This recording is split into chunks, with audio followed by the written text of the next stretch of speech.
This is a 2008 Chevy Malibu with the 3.5, and I'm replacing the starter, so it's down here.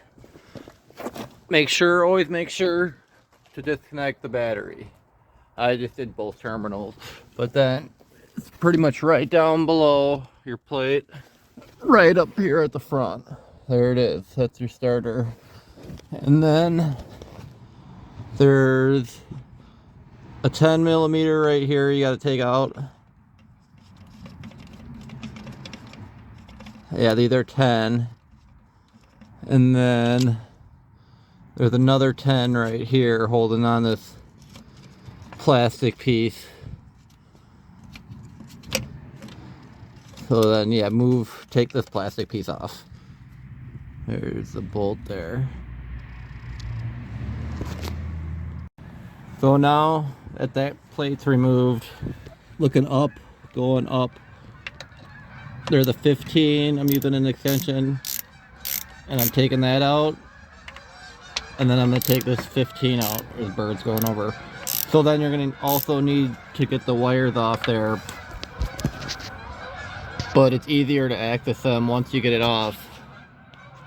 There's this clip, and then the one above it. This one connects to here, so you don't got to take that nut off. So that goes to, so there's going to be this one unclip, and then the bolt back there. But then it's going to be hanging up by them wires, so don't let it just hang on the wires.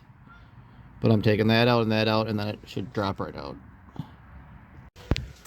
So then there's the back side. So that's where you pull it out from. Those two bolts going up, so then I just fold it out and then put it back up, tilt it that way to not pinch the wires, and then you got to take off that bolt here, and then that bolt, and then this has to get unplugged. There's the clip there. See if I can.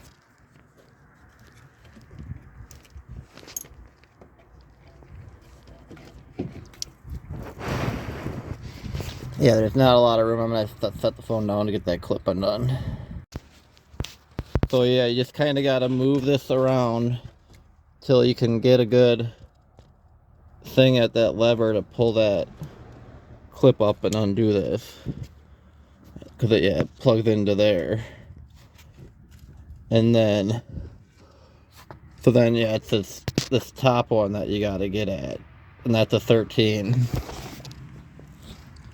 So I got like one of them deeper ones to get over. So yeah, that's the last thing holding it on, but I'm gonna need to hold the starter. I wouldn't recommend using the 12 ones. I would use the 6 and a deep and an impact, but this is all I had quick to find, so I'm gonna try and crack it loose.